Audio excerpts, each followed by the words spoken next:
I didn't quit my job. I got laid off, and I made a decision that I'm not going back to tech. Catastrophe is gonna happen, and you're not gonna be prepared for it. You're gonna end up on the street. I never thought in my wildest dream that this would happen in Tehran. But I remember distinctly in the 12-day war that I came out of our home, and the street is no cars, no nothing. It's a life that is in, like, moving towards more surrender to life. Let's dance with life.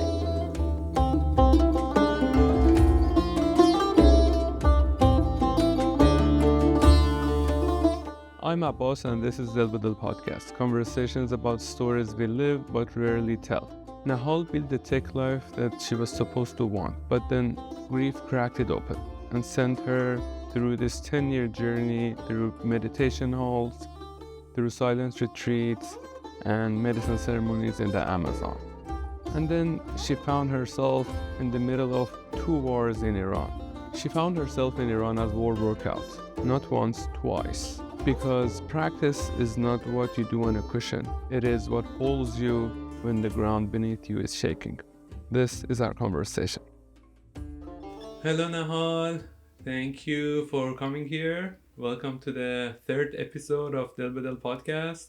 Glad to have you here. Salam Abbas June. I'm happy to be here. Thanks for inviting me. Let's jump in. I want to ask you a question from your travel to Iran last spring.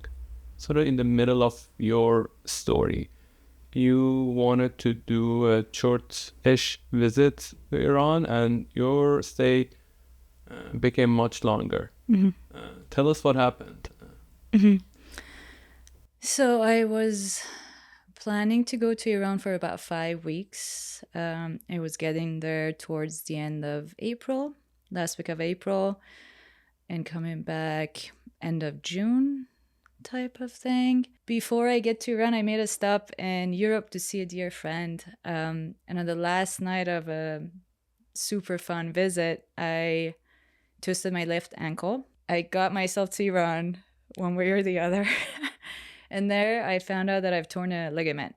And they recommended that I stay for 2 to 3 months of physical therapy. So then I was like, okay, I'm not going to go back end of June. And end of May. End of May, I was planning to go back. I decided to stay for that 2 months for 8 weeks of therapy. And mid-June, Israel attacked Iran. For me, it was very unexpected. There were talks of war. There were like possibilities of attacks, but I didn't think at all that I'm going to wake up to sounds of explosions in Tehran. Like, that was super shocking. I remember that night I was sleeping, and I usually sleep with like earplugs and eye masks, so it's hard to wake me up. But I woke up to a really big sound, and like my heart skipped when I woke up from that. There was something in me knew that this is not a thunder. But then my mind immediately went to denial, and it was like, I think we have this metal door in the garden, and I think that was unlocked and it slammed. That's why the sound felt like metal, like pouring, like dropping, like from like 5th floor down, something like that. We have like satellite dishes that one of them broke loose and fell to the backyard. The sound was like a metal like hitting ground. And then I was like, I think it was the metal door in the backyard, and I just put my eye mask down and went to sleep. 2 minutes later, my mom ran into my room, and as soon as she entered, I knew that this was not the door, this was not a thunder. And I pulled out my phone to check like Nahal Farhi, which is this Telegram channel that posts news. There was nothing, and maybe within a couple minutes, the first news came that there were explosions happening, and in maybe 10-15 minutes, the first news, like Axios or some major news, said that Israel has attacked. And then this is like basically 15-20 minutes. We were like, okay, Israel attacked. Again, my mind in denial was like, okay, this is like a one-off attack. Like, last year they attacked, they dropped some bomb and we dropped some bomb, and then it's done. So I went back to bed and I slept. Woke up around like 8 a.m, turned on the news, and I was shocked to see there were so many attacks, as there were so many military commanders dead. Like I was like, this is insane, like unbelievable to me. Unbelievable that this level of attack is happening in Tehran, not at the nuclear sites, not at like remote places. This is heart of Tehran. I remember, I think that same day with my mom, we went to still there was a part of me that thought, oh, this is like a one day thing, you know, they're gonna do this and Iran is gonna respond, and like this is not in my mind, I wasn't still, this is going to be an ongoing war. On that day, we went and saw some of the attacks. It's like the closest to us, which was maybe like a 10-minute drive. You could actually see it because it was like a very tall building and they hit the top part of it. And again, I remember that feeling of like seeing that top part like exploded, like that image again. Like I was like, wow, this is like heart of Tehran. This like 5 minutes away from where I live. And again, like I remember that the shock and then the damage on the other buildings in front, like all the windows exploded. And again, like all of this was like, I never thought in my wildest dream that this would happen in Tehran. Yeah, it's quite a shock, like to be there and not having expectation. We knew about the possibility of war, but like to actually observing it materializing is a different story. I want to take a step back and we'll come back to your war experience, and not only this war, you stayed for the other war as well. I want to go to the more beginning of your story in the US. You immigrated to the US in 2006, yeah, to pursue your degree, and you stayed here. You started your job in tech. Tell us that story. Those the first decade or so in the US. How did that materialize? So I came here for a master's in computer science. I studied the same like bachelor's in Iran, and then I came for a master's. It was kind of like both my parents, they studied in the US and they went back to Iran. So this was kind of like a path that was laid for me. It wasn't that I really thought about it. I was just like, oh, they did this, I'm going to do this type of a thing. And then I started working I was in LA first, and then I moved to SF for work. I thought I'll be staying a very short time in SF, but I've lived here since. My experience in tech, it was like, the feeling of it is like meh. Like, you know, there were highs, there were lows, but mostly a meh. Like, you know, I chose basically computer science out of like, oh, the market is good for this, it pays well. I didn't even think to choose something that is more heart aligned. Like that was not like basically the models, my parents, that was not in the equation of like choosing a career. You pick it out of like more logical decision making of like what provides, and you know. So it was something that I could get good at, but my heart was never in it. And there were parts about it that was extremely difficult for me. And one specific thing is like how the tech interviews go. Like I'm very good at like taking written exams. I always like outperform what I know if it's written, but face to face, especially if they want me to solve things, I'm one of those people that freezes. So the experience of going through tech interviews was really traumatizing for me. So that was one of the first glitches of like, I'm not sure if this is, I'm not sure if I can do this interview thing on and on and on for my life. But like my first job, when I wanted to leave that job, I remember I worked on myself to go into my manager's office, and I was like, whatever you do, just don't cry. And as soon as I entered, I sat and I was like, you know, I've decided to leave.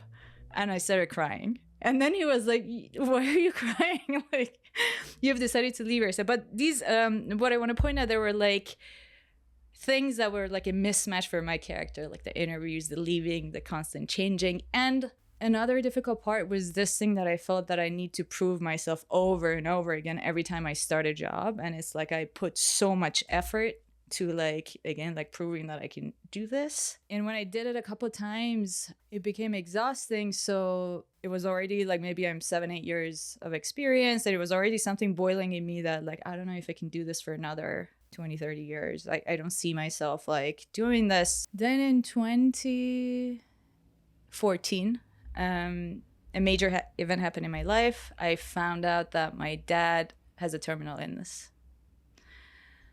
I still remember that call when my mom called and told me and my brother the diagnosis. Like, it, like, my world shattered. Like, I still like tear up when I remember that moment.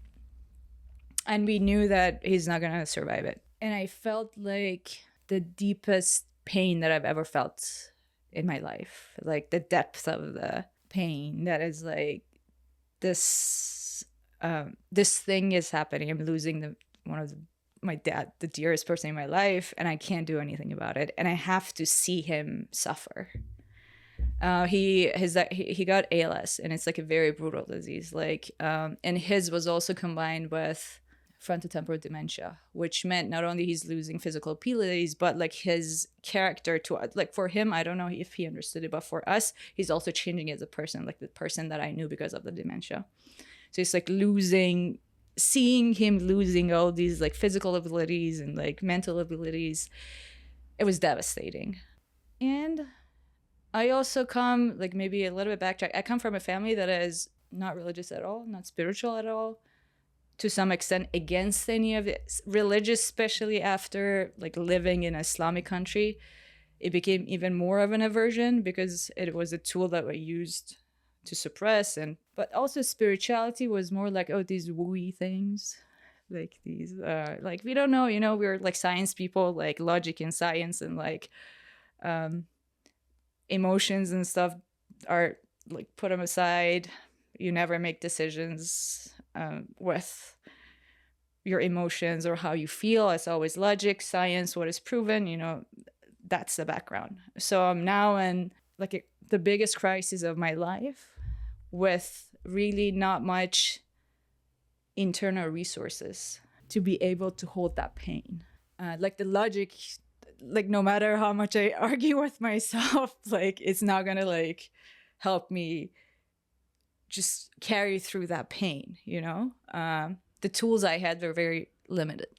And one day, this is like, my parents came to the US. This was the first time I'm seeing my parents after we knew that my dad is dying. I was at their house, and there was a book there, and this book was recommended to like us by one of my uncles. So one of my uncles, maybe if starting a couple years before that, he started becoming more spiritual. He especially like Iranian, like Sufism, reading Maulana and Hafiz and that kind of a thing.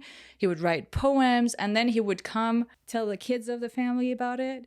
And almost, again, like coming from a family that scientists and like all these stuff are like woo stuff, we kind of listened, but it went from one ear to out the other ear, and we almost like, we would laugh at him that he's gone a little bit like woo woo, or that was the thing. Fast forward, like I'm at my parents' house, that book is there. The name of the book is I don't know how they translate it in English. In Farsi, it's Tafakkur Zaid, which is like extra thinking or overthinking, by an Iranian philosopher, Jafar Mosaffa. I picked up that book. I don't know why. I read the first 5-10 pages of it, and I felt, this is talking about me. This is telling me why I'm feeling this, like, this pain. What is this suffering? Like, it's telling me this is how your mind works. This is what it's doing, that you're in this state. To me, I was like, whoa. Like, I was like, how come I did not know this? It was kind of like the book felt like a download. It was as if it was like something sent that day for me to pick up and like suddenly open up this whole new chapter in my life. So I read the book, and in the book it said a lot of things that I basically didn't understand, but there were things that I was like, this is exactly describing my internal state. And it seems like it's telling me that I can do things about it to make it better, although the things were not that clear. Like, for example, he's talking about muraqabah or meditation. And I'm like, what meditation? Yeah, okay, meditation. Let me find some meditation. And then I find this app, Headspace. I started meditating with it for 5-10 minutes. It has all these, again, like I wasn't sure what is this supposed to do for me, but and this book said that this is good for you. This is gonna help you with all these like suffering, with all these pain that you're feeling. And to recap, you are in the middle of your father's illness. You're dealing with that. So you were searching for a tool to help. I would say this. I wasn't consciously searching. I felt that's like, you have to endure this. That's why I think like that book appeared as like, hey, you know, there you can actually do something about this. Like, it wasn't that I was in search of it. It was that it appeared in my life. You know, for me, I thought this is, you have to endure this, right? Like, it's painful, but it is what it is. There's not much to do about it. Or I didn't even think that there is a thing. But when I read that book, like I was like, oh, it seems like there is something to, you can help this state.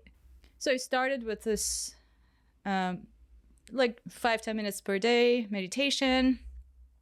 Fast forward a year, my dad passed away. He purposefully chose not to basically be attached to any device, because he could have elongated this process of dying. But he was very clear that like he doesn't want to be connected to any device. So he died, I think, within less than a year and a half from the time he was diagnosed. And that was a blessing that he chose not to elongate this process, because from my point of view, it was so painful to see how much he is suffering. And for me, I felt like I'm not able to endure more pain either. Like, it's like I can't even hold more pain. I feel like I'm at my capacity for holding pain. I remember, so ALS is different versions. There are versions that you start losing like mobility in the legs, or versions in the hand, and there's a version that it starts in your like breathe, like, you know, eating, like in this area. My dad was this type. And I remember that like, and he always loved, so he lost speech kind of throughout, like halfway through the that last year, and then, but he always loved running and walking, and he kept it till the end. Like he didn't lose that. He died before that. But I remember distinctly, like I was in Iran a few weeks before he passed. I went to Iran for 5-6 weeks. And I remember like in ALS, when the motor neurons are dying, you can see them kind of like jumping under the skin. So it's like you would see pulses under the skin. So, you know, they're gonna die. So then I'm sitting with my dad, and I see on his legs that the neurons are like pulsing, and like my heart is dropping. My heart is like, I can't see him lose walking.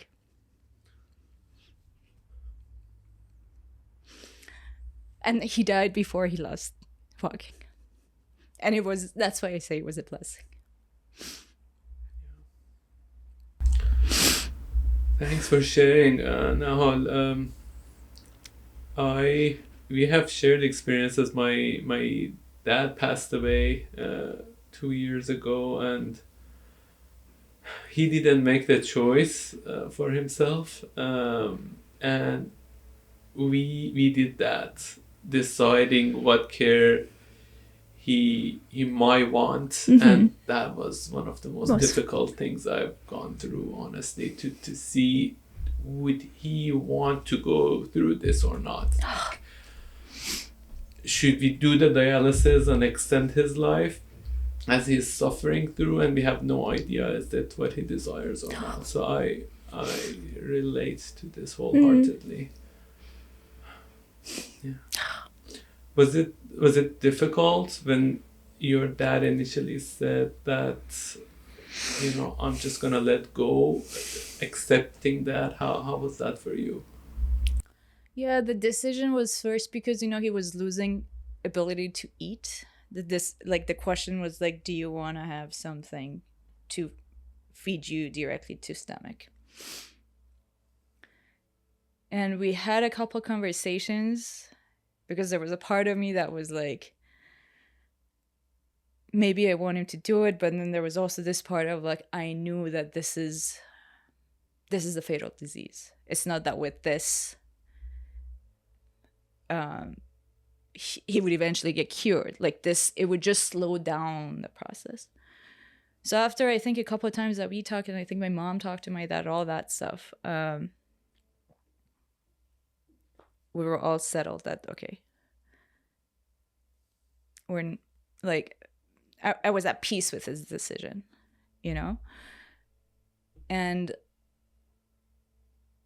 again, later when also he passed, I was really grateful for that decision. Although, like, I remember like the day that the call came, so I was in Iran. I got to spend really intimate moments with my dad in those last couple of weeks. Like I would feed him, I would give him a bath. So we did things that like he did it for me when I was a kid, and I had the chance to do it for him at the end of his life. But then I came back to the US, and we were not expecting my dad to pass that quickly after. So I came back to the US after 2 or 3 weeks that I was back. My dad passed and I went back. And there was, again, like, there was immense grief. I remember that first time that I went back to our house. Like, I came back, I got back from the airport to our home, going first time to a house that my dad is not going to be there. But there was a relief. There was like this unknown thing of how much more is he gonna suffer? How much longer is this gonna be what's gone? And there was relief. And from there, I would say, I started recovering. Like I was like, it was kind of like, if I want to draw the level up, like it was, the pain was more and more and more and more. And then it's like, I started like, when my dad passed, that was kind of like the start of like me coming back to my, more of myself, or like feeling more hopeful about life. And, you know, it was like the hardest part was that when I would see him sick and like slowly like losing all the abilities, it was very hard. And then, you know, what was interesting was, I think when my dad first passed, so the more vivid memories were the memories of his illness. And then as the time passed, the more memories were the memories of what we had like before he was sick. Like my dreams switched from him being sick in my dreams to him being healthy. But again, a lot of the dreams I remember still had this quality of like, in the dream, I'm like, is he sick or not? Is he alive or not? Like in the dreams, what phase are we in? But also like this shifted me coming again from like a super scientific family, no religious, no nothing. Like it's by chance that you're in this world and like you're gonna die and it's done.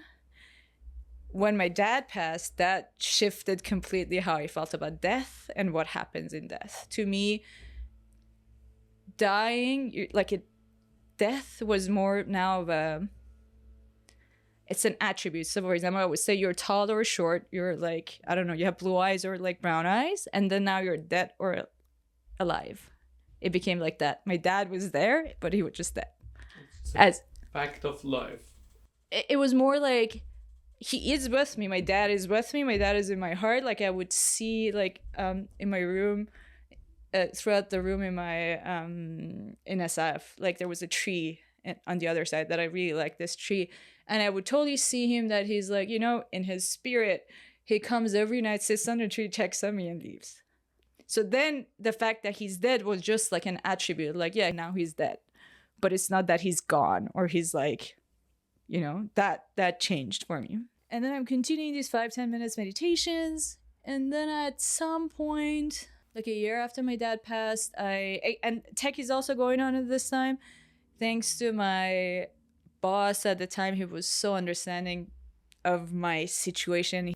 I'm always grateful for his support in that really hard time of my life. in about a year, I decided to take 3 months like leave of absence to go like it kind of like to be back in Iran for my dad's first year anniversary, and then also do some travels like in Eastern Central Europe and Scandinavia. I'm doing a little bit of meditations, and then when I came back to the US end of that summer, I kind of had this urge that, hey, maybe I want to go and try like a meditation group. My only exposure at that point has been Headspace, and I was not really connected at all to any meditation thing. So I searched. One of the first things that popped up was San Francisco Zen Center, and I decided to go check out. Like I saw they have this like program on Saturdays or Sundays. They have a Dharma talk. I'm like, what's a Dharma? Like all these words were so foreign to me, and also too religiously to me, especially coming from like this non-religious, religion is bad, worldview. But anyways, I had this feeling, let me go see what is this Dharma talk they're talking about. So I went to Zen Center in SF, and there's this the building is beautiful, the room is beautiful. The room is packed. I kind of go sit somewhere in the middle. So it was hard. When I got there, it was kind of like it was getting filled up. And then there comes a moment that the Zen priest starts walking to the room, and I see this guy like in a black robe and like a couple of people like following him and bringing things. And I'm like, holy shit, this is like a cult. Like, what did you get yourself into? And the only reason I didn't leave was because it was hard to leave, because like 20 people had to get up for me to leave. Otherwise, I would have left like right the moment I saw that thing of like, and it took him maybe 5-10 minutes before he actually got to his seat, because they're doing all these rituals, lighting this, doing that, ringing this. Or to me, it felt like at least 5-10 minutes, maybe it was a minute. I don't know. To me, it felt like, just go sit on the goddamn chair.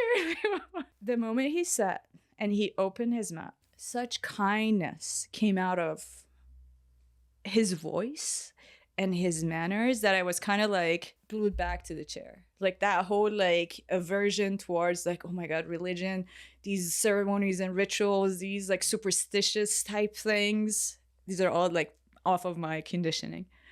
Suddenly melted in that moment, because this guy just sounded like kind and like loving and peaceful. And he started talking about many things that I was not getting at all what he's talking about, but it was that tone of voice that kept me there. Zen tradition, in my experience, is very poetic and literary type thing. And I didn't grow up with that. And my mind is very like logical bullet points, like 1, 2, 3 type things. So, and it was a lot of the content was also Buddhist lingo, which I was totally not familiar with. But again, like, I'm not getting what this guy is saying, and there's an analytical part of mine which tries to follow, like, he said this, then that, like, is totally failing.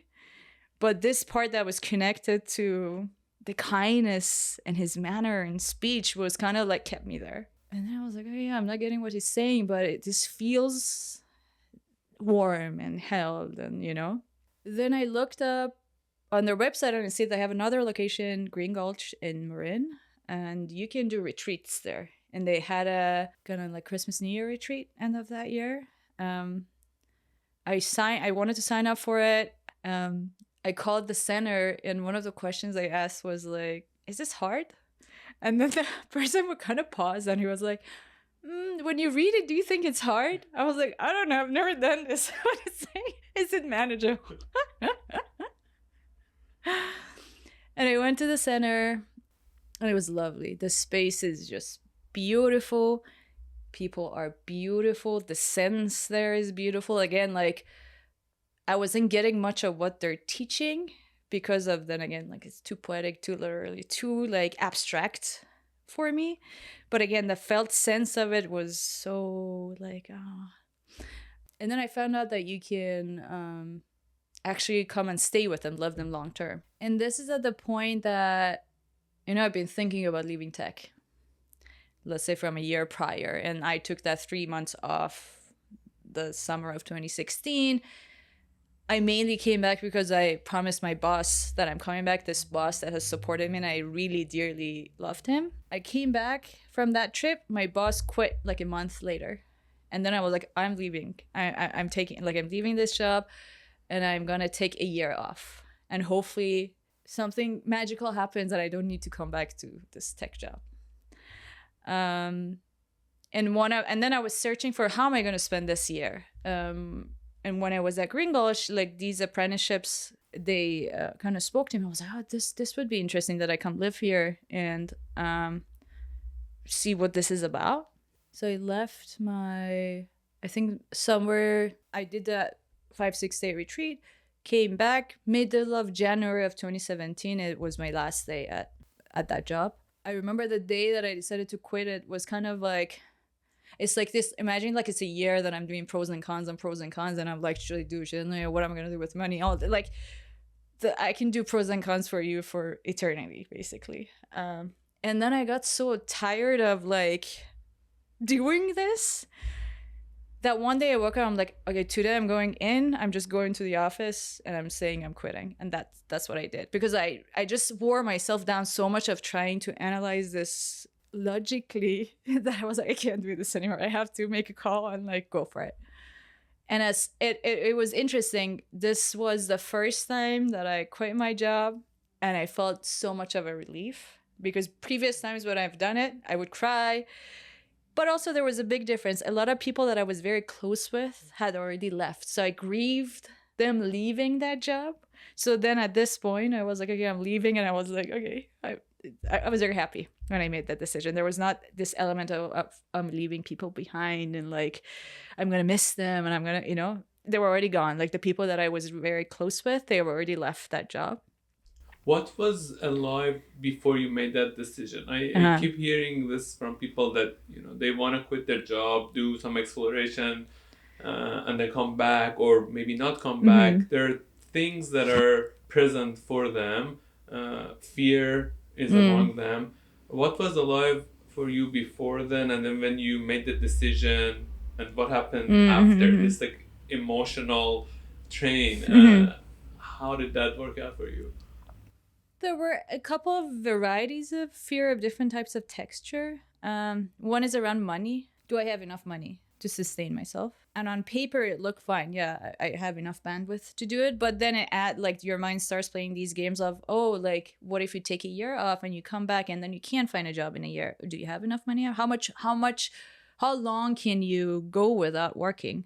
So, it's a very emotional space, that fear. It's not a logical space, because maybe the math works, and you have like, I don't know, I can even sustain this longer. But like the fear is more like from this place of lack, catastrophe is going to happen and you're not going to be prepared for it. You're going to end up on the street. Another thing that was present was, I remember going in and out every day to office, and I was like, I just can't do this anymore.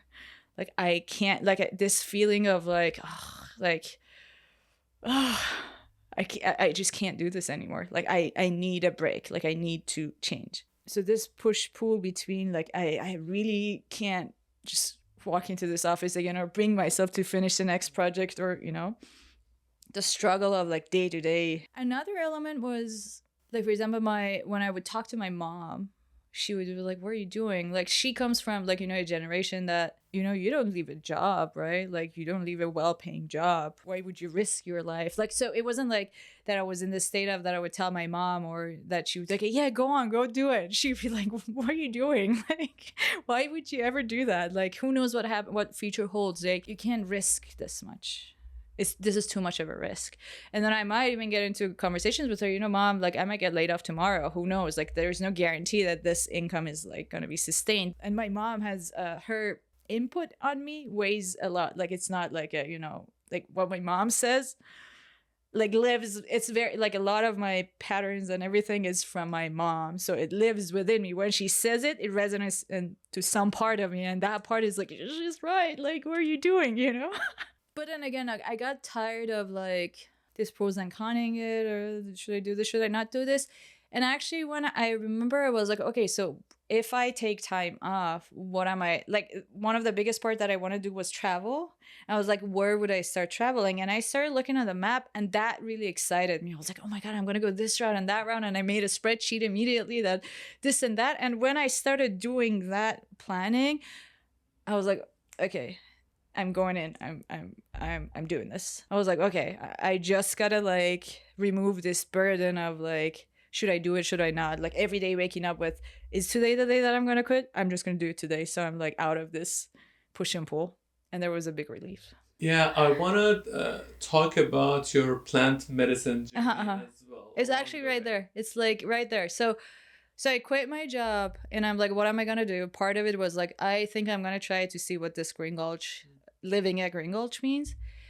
And maybe in the last 6 months of that or something, through my brother, I heard about this plant in the Amazon called ayahuasca. And I've had experiences with other psychedelics before, never in like a spiritual context, always in party, like with mushrooms or, MDMA, other things. In party context, I've never used them. I've never been with it in a spiritual context. But it was kind of like what I heard about ayahuasca was like, oh, this is serious. You're not gonna go like to party and like take ayahuasca. This is not that. So I did like a tiny bit of research and I was like, okay, this is, but what I heard, like what I remember hearing about it was that this is like a very powerful medicine. It will bring clarity. It's kind of like 10, I don't know, they usually say this, what is it? It's like 10 years of therapy in one night, like these type of things. So then I kind of very quickly decided on like, okay, I think I'm going to quit my job. I'm going to do ayahuasca ceremony. So I had this fantastical view of it that I'm going to go in, I will do it. It will heal me. And then I will know what I'm going to do for the rest of my life. So then this fear of leaving tech is going to leave me because it's going to tell me 1, 2, 3, 4, you do this and this and this, and then you're out of tech. And like, you don't have to worry about like finding a job in a year or, I had this kind of a view of it. I think I called my brother. I was like, hey, do come with me. I don't want to go there by myself. And he very seriously said, no, I don't have any life questions to ask. So I'm not coming. And I'm like, come on. like, but then I was very set on that I'm going to do this. So I leave my job. And the first trip that I took was to Peru. Basically, I planned like it was like about a 1 month trip. First to Colombia and Peru, all kind of planned around that ceremony, ayahuasca ceremony.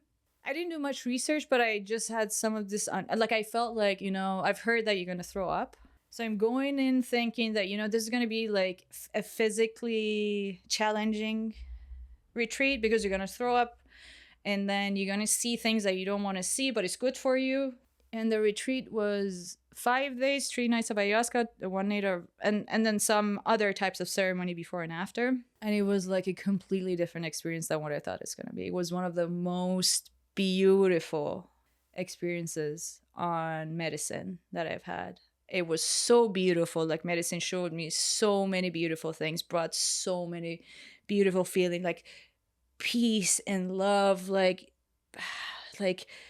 energy of life to me, that at some point I asked one of the healers that I can't believe that people are scared of this medicine. Like I just can't imagine, like, because all my nights were just like beauty and love and like, and I was and like even like the throwing up, I remember like from the moment that I would feel like nauseous till I would bring up, because I was bracing kind of for like all night nauseous, it was kind of like from the moment that I feel like I'm nauseous till the moment that I would throw up, it's like 2 minutes. And then as you throw up in this release and it feels amazing. Like it's now like but what's aside from the beauty of the every night experience of it, what stood out to me was that with my other experiences with like acid or psilocybin before, again, like none of this is in spiritual context, all of it is in like party settings, festivals, like this and that. So but my experience previously has been like when the medicine has worked through me and I'm coming off of the effects,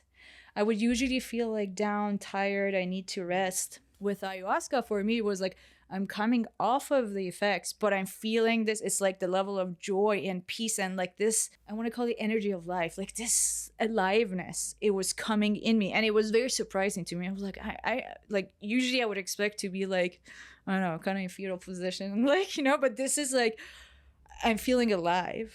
And it kind of like, the healers told me when the ayahuasca retreat began that ayahuasca heals you at a physical level, mental level, spiritual level, like it works through you. And they kept calling it medicine. It didn't resonate with me first.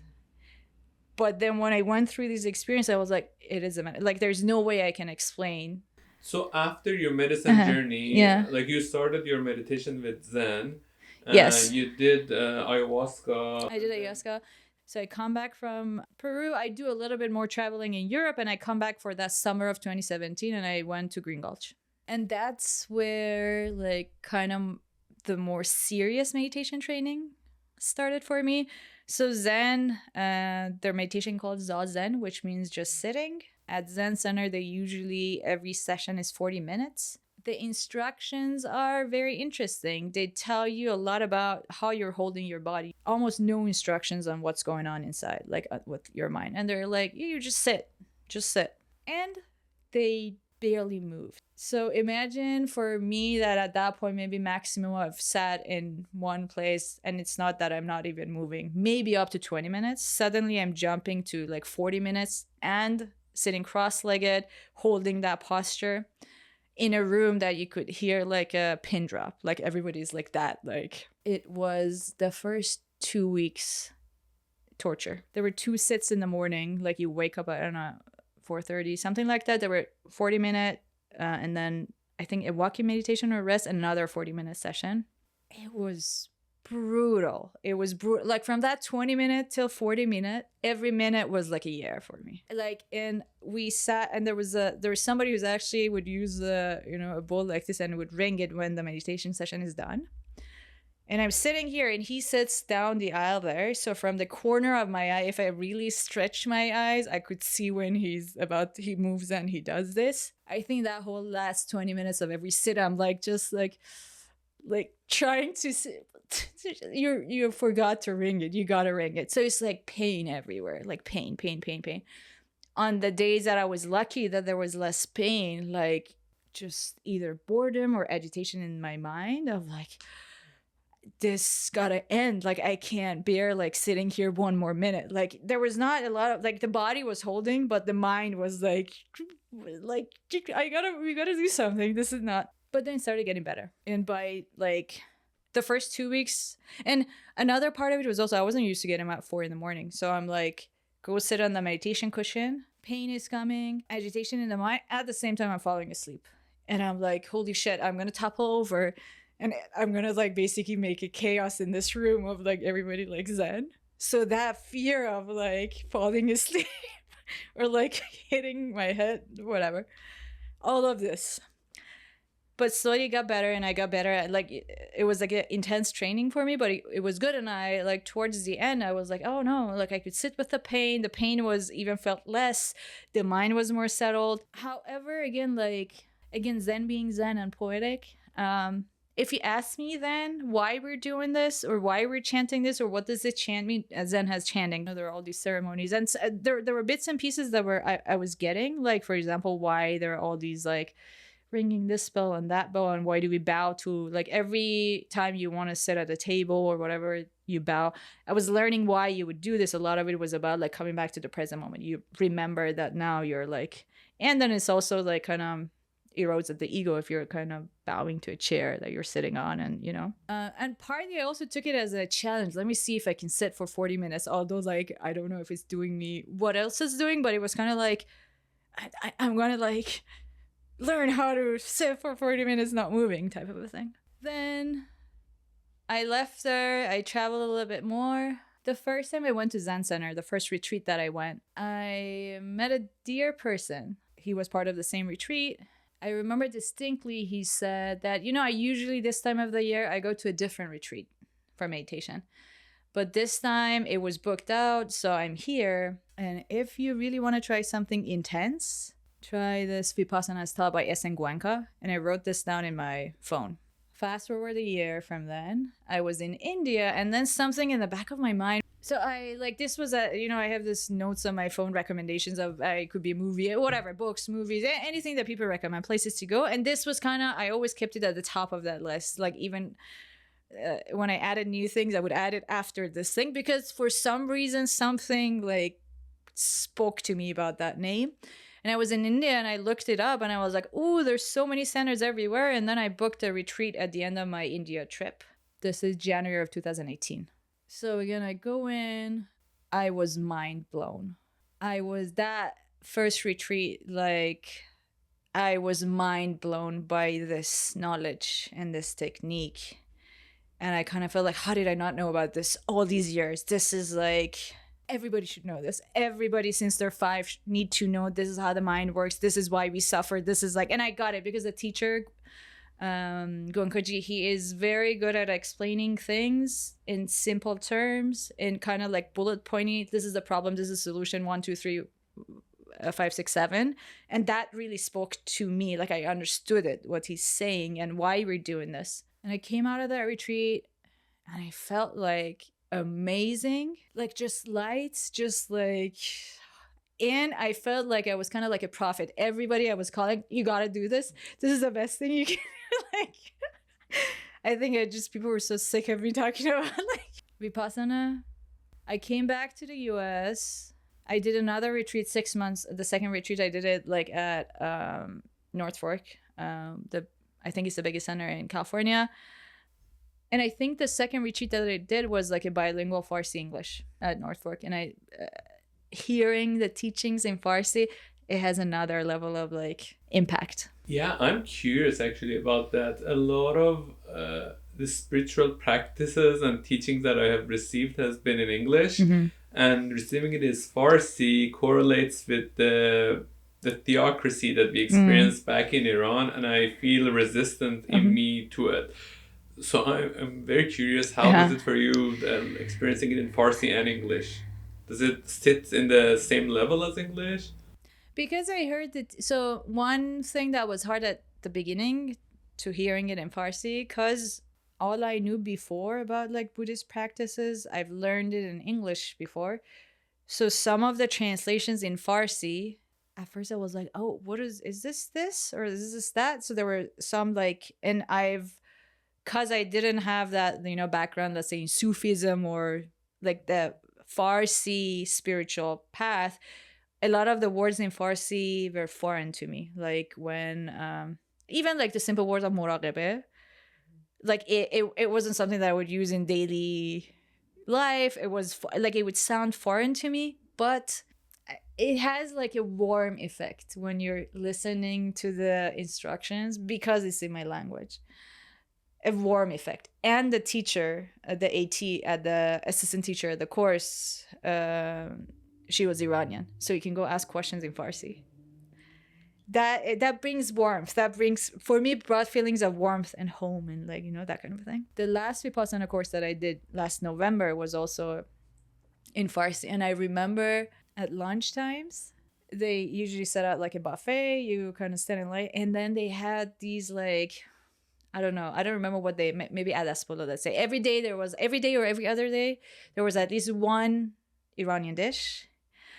And they would write it with Farsi, مثلا adas polo.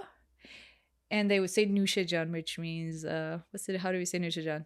Good appetite. Kind of like that. Bon appetit. Bon appetit, yeah. And there would be heart there. And every time I would see this Farsi thing with nushajan, it's like my heart would melt.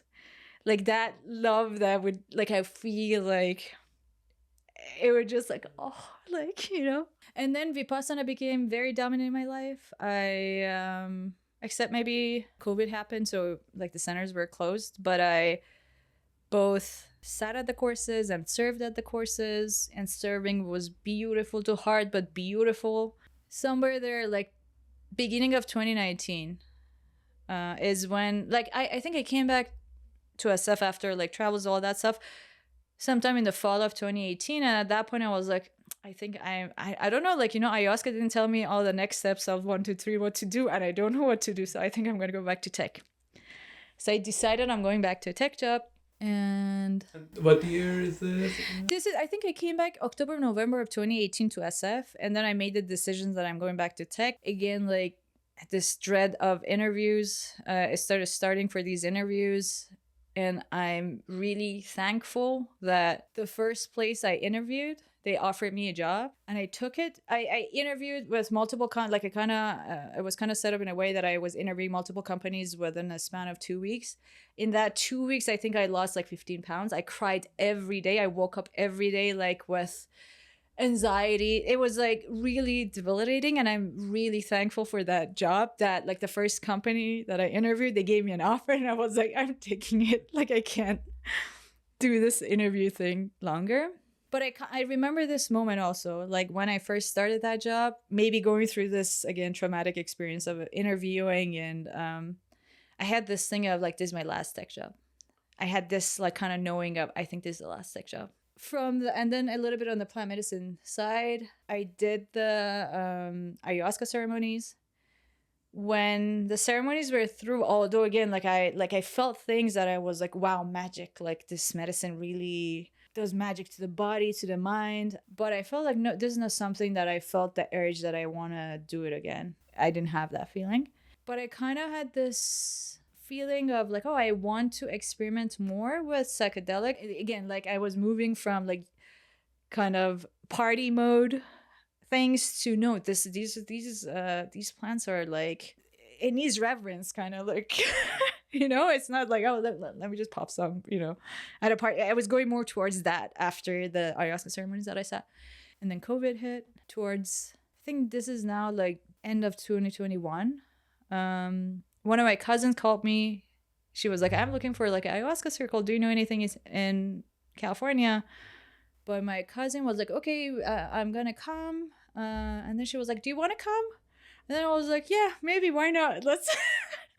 It was kind of this very like, yeah, sure, we can like, let's do it together. And this is like Christmas, New Year of 2022. So me, my brother for the first time, my brother's partner, my cousin, and my cousin's husband. We kind of went as a family. This was a different tradition, a different lineage for ayahuasca from Brazil.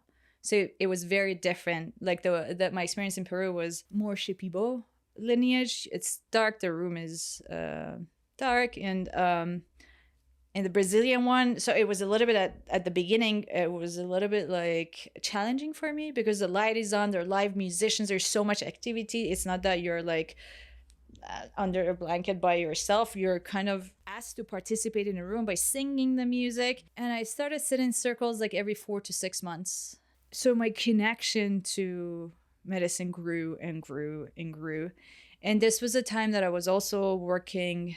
One of the main things I was working was my kind of attachment wounds, like my bonding with my mom and how that carried through the rest of my life. And it was helping me.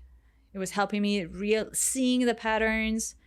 This in conjunction with, I started talk therapy like maybe around the same time as when I again went back to a ayahuasca circle.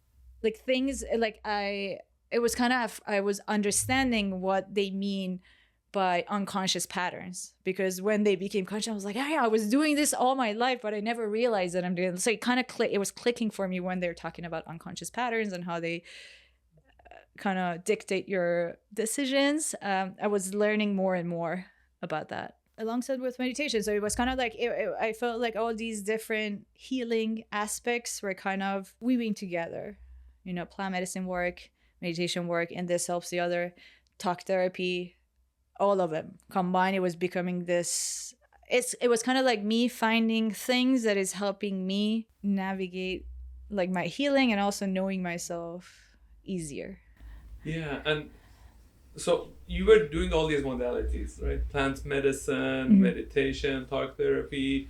And I want to come back to, I think you said 2023. There was a time that you quit your job for good. Yeah. Yeah, let's talk about that. How was that experience and how did you come to that conclusion? So I didn't quit my job. I got laid off. And I made a decision that I'm not going back to tech. It was kind of, first of all, it was heartbreaking for me that I got laid off because this was a company that I put a lot of effort in. I felt very close to the people. They were my friends. And it was, to some extent, I felt betrayed. But to some extent, I would also say this is like how capitalism works. When things get tough, decisions are made off of money. And then given that it was like kind of years of me like becoming more disenchanted with tech and knowing that this is, I don't know if I can do this. So this was kind of like this company that I, for the most part, really liked working at, but this very harsh ending, it was kind of the last nail in the coffin. To me, it was like, tech is not for me.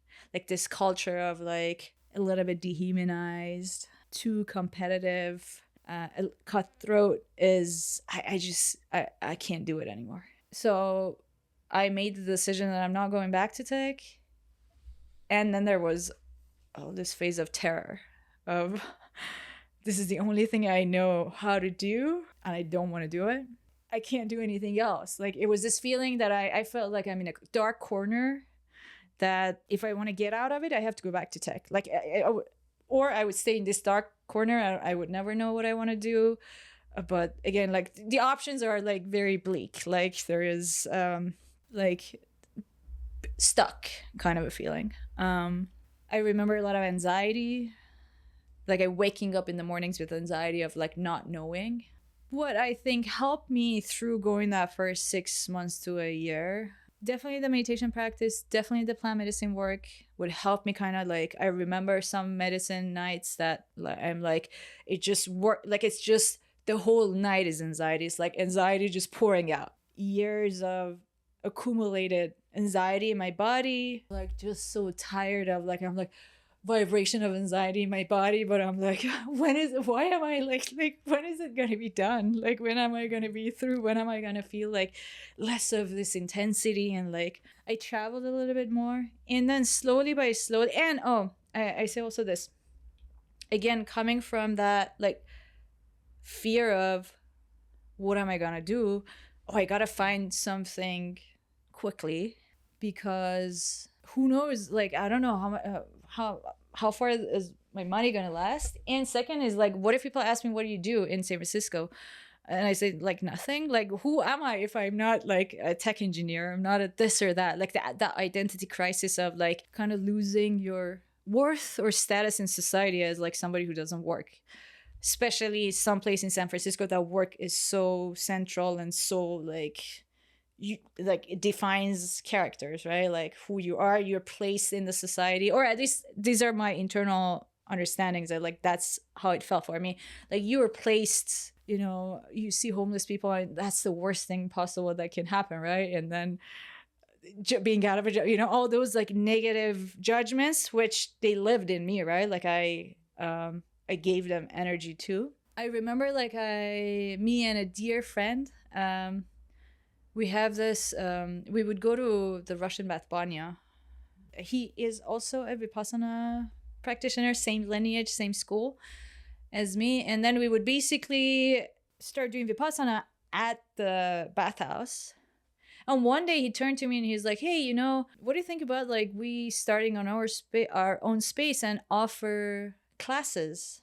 And I was like, oh, that sounds amazing. But it also helped like damper that fear of, what am I doing with my life? I don't know what to do with my life. So it kind of like poured some water over that fear. I mean, and we worked on it for some time. I think we worked on the project seriously for a couple of months intensely. And then both of us decided to go to a 10-day Vipassana retreat.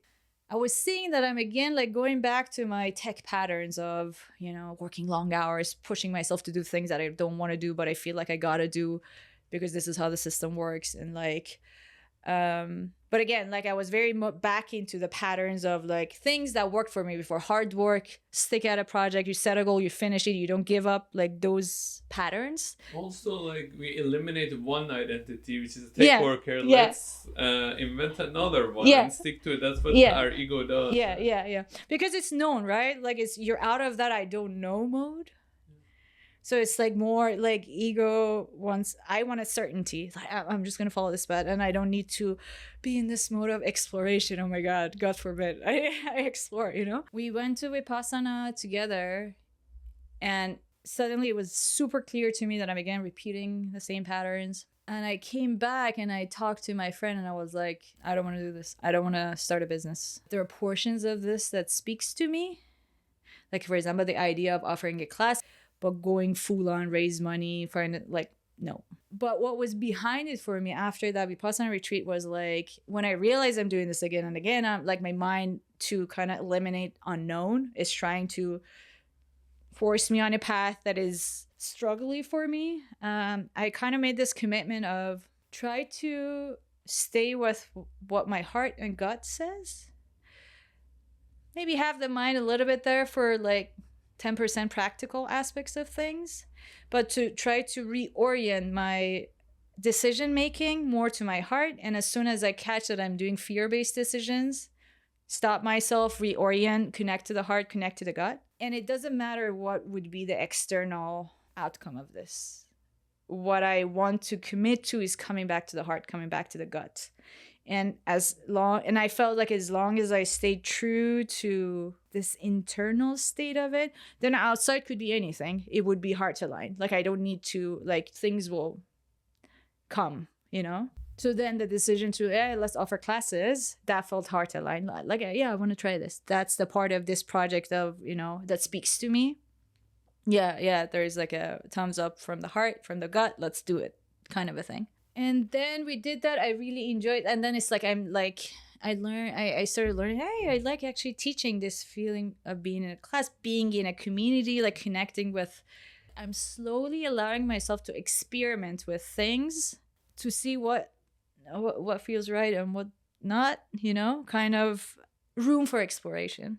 And then the next day, we were doing the classes for some time, maybe 5 months, 6 months. And then I, through another dear friend, one of my first friends that I made in San Francisco, I found out about a retreat, like an ayahuasca retreat, like a 2-week retreat in the Amazon. And as soon as he went to that retreat and we met up, he was explaining it to me as he's just talking. I'm like, I just remember that feeling of like, my heart is like, boop, boop, boop, boop, you're going, you're doing this, like that. Like the pull was so strong. And I was really lucky that I got to go on this retreat. This is, I think, March of 2025. So I went to the Amazon and this is like the Shipibo lineage. And just being immersed in that culture, their way of being, their way of living, even if I didn't do any medicine, even it was healing. Like the way they thought. So some of the things that really stood out to me, like there were sessions that we could ask the healers questions, and they would call us, usually people from the north, and our questions were so elaborate. Let's say we wanted somebody in our group, a mother wanted to ask questions to the maestra, the woman healer, that how do you raise children? What is it? And then the question is like 2-minute long, 3-minute long, because we were trying to elaborate. And then the healer looked at it and said, yeah, you raise children holding love in your heart. And that was it. And I was like, my jaw dropped. Like it was like this super simple answer, super simple way of being. But when she said love, she knew what it means to hold love in your heart. I might say the word love, but I might really not know what love experientially feels like. You know? Embodiment of yeah. love. Yeah. But yeah, I felt from him like love and kindness, that I experienced love and kindness in a different level with this person. When I came back, one thing that opened was, which I'm really grateful for, the circles that I was sitting, the ayahuasca circles that I was sitting here, there were some shifts in the circles. And then they came to me and they were like, hey, what do you think? Do you want to come and help at the circles? And at first I was like, yeah, I will try it. But I had reservations because I felt like, am I like equipped enough? Am I like, do I have enough, like, do I know how to do it? This is like a serious matter. This is like people are in their most vulnerable state. But I was like, yeah, I want to try it and see how it feels. The first weekend that I went for help, it was like a very small ceremony. Each, like I think day 1 was 1 person, day 2 maybe 2-3 persons, and like it was very small.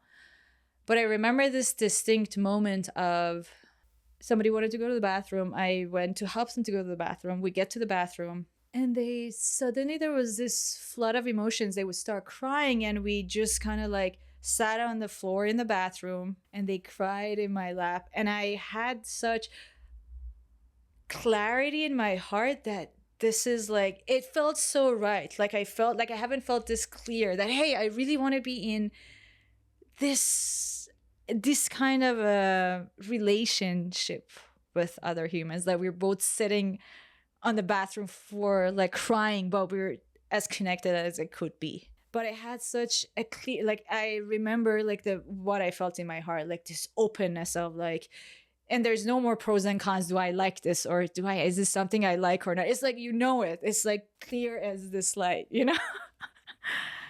So yeah, then that I was so lucky that then this like helping at ceremonies came to my life. I'm moving more towards the psychology, supporting people, and through that, like what I learned in that when I went to that first helping at a ayahuasca ceremony, I've helped at, let's say, a Vipassana retreat. So I was kind of going with this mentality, I'm going to be serving. What was so different for me is like, I felt I'm receiving so much healing. And I felt like I can't even say that I'm a helper here. Like it felt like the other, like it felt so, maybe it's circular, right? But I'm like, I'm helping and it's coming back and it's coming. And I was like, whoa, like I did not expect that element of like, I'm healing. I'm receiving so much that I can't even say that I feel like I'm helping. And I'm really hoping to be able to get training from indigenous people. Like I'm really hoping to go back to Amazon and like can teach me, and I sit with them for like years to come. Let's go back to Iran. We started this journey with your first trip to Iran, right? And the night that Israel attacked Iran, and what you were experiencing, all the destruction. What happened next? This war lasted 12 days. You were in Iran, and you were in Iran for a while after that as well. So you experienced how was it before, during, and after the war? How do you summarize that experience by being in Iran? Yeah, before the war started, there was this feeling that there might be attacks. But for me specifically, I was shocked that Tehran was attacked, or the big cities were attacked. And I think that showed because in the neighborhoods that I was in Tehran, I decided, like me and my mom and the family decided to stay in Tehran and not leave. They were empty. Like even when I was a child, because I grew up in this neighborhood, I haven't seen these neighborhoods this empty. Like it was a ghost town. After some days that finally my mind was like, oh, this is not just like sporadic attacks here. This is like a full-on war. The next phase was, is this going to be like 2 weeks or is this going to be 2 years? That feeling of not knowing of how long this will take. And then that passed. I think in general, like my meditation, meditating every day would bring me back to, base, because there was so much news, there was so much happening that I would get like kind of degrounded. Like I would float up and then it's like, oh, meditation time. Let's get back. And also in the second one, loving kindness meditation. Like I would do like Vipassana, and then I will get into loving kindness. And that actually, I think it was more powerful to me, to connect, to kind of like, to drop from all these chaos that is happening at the top, connect one layer lower, connect to the humanity, connect to the human connection and love. It would kind of bring that feeling of peace. Like, yes, there is chaos, but there is like, there is connection. Then I think partly was after I was past that phase of how long is this going to last? Maybe that lasted about a day or two of, and then I kind of let go of that. We don't know. We go on. And then there were some feelings of, oh, maybe big change, and change for good might be coming. And then there was ceasefire. And it felt very abrupt. I woke up and I was like, wow, what? Like, what's going on? Like, it felt very abrupt. It felt like one of the friends had a good metaphor for it. It was like, it kind of felt like, the day that was the election in 88, and we thought Musavi is going to be elected, but then Ahmadinejad was elected. It felt like that. Like, it felt like I woke up to that day again. Like... So roller coaster of like, oh, things are going to get better, things are not going to get better, like what's going to happen? And then suddenly like poof, drop, like kind of we didn't know what to make sense of it. Another dear friend like planned a like camping trip, and I went camping, and that helped a lot. We went to Alamut, beautiful, like just being back in nature, and I realized how much tension I was holding in my body, like just being back. Yeah, I think I waited till like the airports open. It was hard for me to come back. It wasn't an easy decision for me to come back. I was kind of like, my heart was there. So, and the airports were not open in Tehran for some time, and then they opened up, and then the airlines would come, and then they would stop coming. So there was a part of me that was like, I had some commitments here to come help at the circle. There were some commitments here, but there was also a part of me that was like, well, if the airline doesn't come, then it's not on me, right? Like, and I would happily stay. But eventually the flights resumed, and I came back kind of mid-July. So I was there from like last week of April till mid-July, and then fast forward to January happened, the massacres happened. I purposefully limited a lot of like news for myself. I came totally off of social media because I had the experience of, and it was debilitating for me. I was hooked to my computer, helpless, very difficult state for me. And then this time, having had that experience, I consciously was like, I'm gonna limit what is coming through because it wouldn't serve me. I know that it would just destabilize me. I would know like on the rough what is going on, and already I was like, my heart was in so much pain of what is going on, but I was trying to kind of limit my exposure. And then I knew that I'm going back to Iran because I wanted to be in Iran for Nowruz, mainly because one of my aunts who basically were neighbors, like growing up, they were first floor and we were second floor. She's sick and I don't know how much more time I have with her. And I kind of wanted to be there Nowruz time because Nowruz was always a special time that like, I don't know, we would go downstairs, we would take their pictures, they would come up. So, you know, it was this whole like our families exchange. So I wanted to be there specifically for Nowruz. And there were all these talks of more attacks. So what was present for me then, I was like, I just want to get a ticket and get in. What I don't want to happen is like I get to Turkey or someplace and then I get there and they say like airspace is closed. So my whole thing was like, I hope that I just make it through. And that happened. I got to Iran like the Monday before the Saturday the war started. And this is, I think, April? No, this is, so the war started February 28th. February 28th. So this is like February 21st or 2nd, somewhere there. Like it was a Saturday, like 5 days before, like the Monday before I got to Tehran. And then this time, you know, it was a bit different, the feeling of war, because first of all, I've seen what has happened in the 12-day war. So it's already like that shock effect. Like I've seen what could happen. Your mind is already like picking up on so many patterns. Now I can tell you this is a drone or that's like an anti-aircraft, like it is far, this is too close. Like it's already like trained a little bit in like to kind of orient and find safety. The first attack that happened, I remember, so this was in the morning, so I was up and I didn't even know that it like the way I found out is like I was doing, because of my ankle injury, I do some workouts in the morning. And then I'm working out, and then I pick up my phone and I see that my brother from the US has messaged me that are there attacks in Tehran? And it was already 1 hour past. Like I think the first attack happened maybe 9:30, and this is 10:30. And as I came to respond, the internet was shut. So that was the last message that came through, and then I didn't have internet for over 2 months. Only basically I had access to the internal sites, Iranian, whatever is hosted within Iran, nothing outside. The connection to outside or the news was through satellite, like Iranian news media, and we could call my brother. Like one-way calls to the US would work. But during that 2 months, basically, I didn't have any connection to friends who don't live in Iran.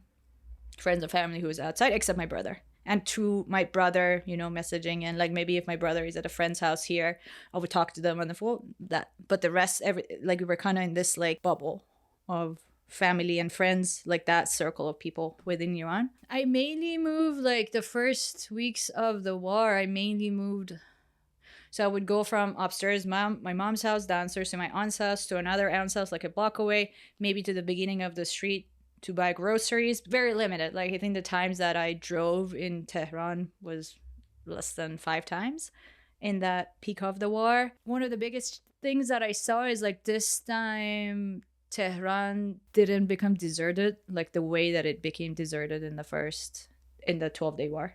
Slowly, I think gradually more people left and they would go and come back and whatever, but it never got to a point that I remember distinctly in the 12-day war that I came out of our home and the street is no cars, no nothing. And it never got to that point. One of the moments that I remember, like, I think it was the first week of the war, first or second week, like it was early in the war. They hit a building at the beginning of our block, like 5 minute walking away from us. It was a 12-story building, and like all of it collapsed. It's funny that I didn't wake up to that. It was around like 1:30 in the morning. I didn't wake up to that. I don't know how. But my mom basically ran into my room and she was like, wake up. Like, it's like, and then I woke up and I was like, what happened? She's like, it was so loud. I like something bad. And then I was like, well, it has passed. And I went back to sleep. The next morning through the news, my mom was reading, oh, they're saying they've hit this and this on this street, which is not our street. It's like one street over, but the address was wrong. I was like, no, this is like the one at the beginning of the block. And I ran, and it was it's like less than 5 minutes to get there. And I remember as I'm walking, I'm seeing in this alley that I've grown up in, big pieces of rocks and like, the explosion debris and stuff. And I was like, kind of like, whoa, like I never, like, again, like this feeling of, it's unbelievable to me that I'm seeing these scenes in the street that I grew up on. And I get to the corner, the whole building has collapsed. The whole main road is blocked. The debris from this building has crossed this main road and hit the buildings on the other side. And they're like kind of like split in half. So it seems that, for example, I've seen in Gaza, it looks like that. Like it was there. And then again, like your mind goes into like, what if this happens next? What if So I'm looking around to see what has happened to the surrounding buildings, and I see none of the buildings that have collapsed, but the ones who were right next, like basically their walls were right next to the attack site, they're all like exploded. The walls are exploded. So if you were in that room right next to this building, something serious could happen to you. Seeing that scene that day, that night, I'm like in my bed and I'm like, well, if they hit this, I'm exactly that room right next to that room. I'd be that hole in the wall. Like, and this is going through me. And then there's a part of me who's like, do I get out of the room or do I stay? Eventually I slept in the room that night. The next morning I talked to my mom, and then she was like, well, just come sleep in the rooms that are in the middle of the house. But then there was a part of me that felt like, no, I feel like I don't want to give in to this fear. Like, if it's meant to happen, it will happen. And I'm not going to live with this fear. So I went and slept back in that same room, but the fear didn't come out, or the anxiety didn't come back. I think just also verbalizing it helped, that, hey, I thought about like, this might happen. But maybe after the first week of war, I realized that I'm kind of hooked to TV, and I'm in this 24/7 cycles of news, and it wasn't doing me good. So I purposefully, I think I stopped watching any TV for maybe 2 days, 3 days. I started meditating, considering more, maybe sitting 3 hours in one chunk, or kind of to bring back that, a little bit calm. And then after that reset, I limited how much, I would watch maybe the news in the morning and one time in the afternoon, but I tried not to get into that mode of constant news. So then, and there was no internet, so there was a lot of now I have a lot of time. I meditated so much more, and the meditations were, I think it was so much out of, I feel like necessity, but they became so sharp and so concentrated. I would feel like I'm back at a center, on day 6 of a whatever Vipassana retreat. It became so deep. I started playing the piano again because now I had time. All my childhood I never wanted to practice, but now it's this is so loving, because it just takes you with it. You become so much in the moment that kind of everything fades, and it brings again calm. I spent a lot of time with family, with my aunt. It was lovely. I'm so grateful for that opportunity. Most challenging thing to me was some of these disconnects that happen within the family and friends because of different views on. Everybody had their own view of what's best for the company, despite none of us having any control in what's happening. Neither side had any, I think, influence or input on what's going on. It was totally out of our control. But we had strong opinions about how what we think is best. And then sometimes that would land us in these like heated arguments, and those were the nights that I would stay up at night, not because of the bombs. Like those were the disconnect was the hardest thing for me, when I feel like this far from like some of the closest people to me. And then for me, what would bring me back to connection was those loving kindness metta meditations. Like as soon as I was able to drop to, besides these opinions and beliefs, and beneath it there is that love and connection and friendship and connection to human level. And as soon as I could feel it, even to the people that I felt the most distant from, like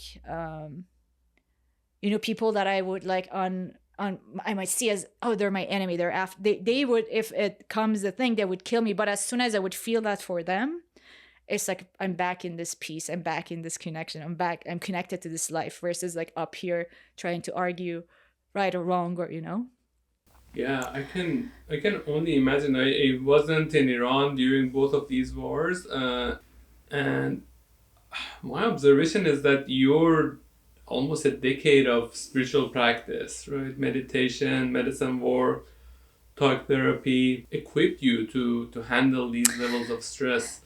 I would say this still, like, though, in the moment there were definitely like moments that I wasn't centered enough. So I would like, there were moments that I could catch myself before entering like conversations, discussions that I know. But then there were also a lot of other moments that I didn't have that like presence and awareness to kind of not get in there. So I would get in it, and then I'm in this loop of like suffering of like, I should have said this, and why did they do this, like, this disconnect.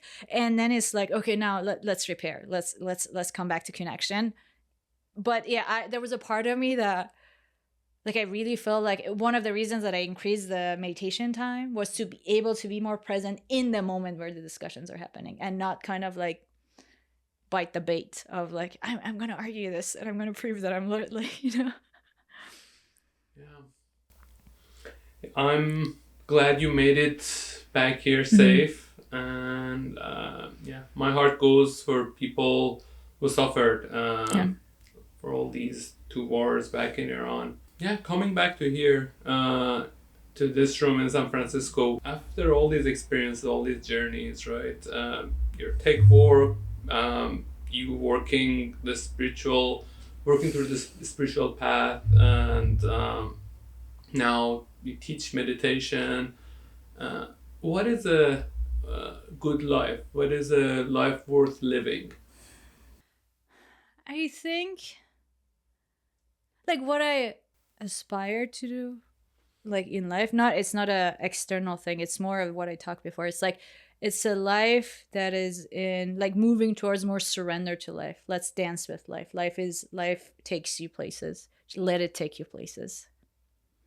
It's not much about like, oh, I want to do this or that or that. It's more that like, can I allow life to happen, or do I want to hold on to control and planning, and like, can I trust life enough that I'm held, and it will guide me. I hear surrender. Yeah. Yeah. I think that's a good place to end. Any final thoughts, comments? Thank you so much, Aboshion, for giving me this space and time to talk. It actually feels like, again, it's healing for me. I feel like a release in my body. It's healing for me to talk about this, and for you to giving me this space to do it. I feel, yeah, maybe I started with more, some more excitement, a little bit more anxiety, but now I feel like this openness, like it's like, oh, it's like some release, some more openness, more freedom. Thank you. Yeah, I feel your openness. I'm deeply grateful for you taking the time and having this lovely chat. Hopefully for more of it to come. Absolutely. I would love to see more episodes from you. I watched the first one. It was lovely. Thanks for bringing all these beautiful voices to my life. Who knows? Maybe you will be my first returning. Yeah. Thank you. Thanks. Thank you for spending this time with us. Del be del means heart to heart. And that's what this podcast is about. Honest, heartfelt conversations. The ones we don't have often enough. If something in this conversation stayed with you, I'd love to hear about it. Leave a comment on YouTube. Tell me what resonated, who you would like to hear from, or what you would have ever asked if you were sitting in this room right here. And if you would like more conversation like this one, subscribe on YouTube or follow Del Bedel on Spotify or Apple Podcasts. It's the best way to make sure the next conversation finds you. Until next time, take care of your heart and the hearts around you. I'm Abbas. This was Del Bedel.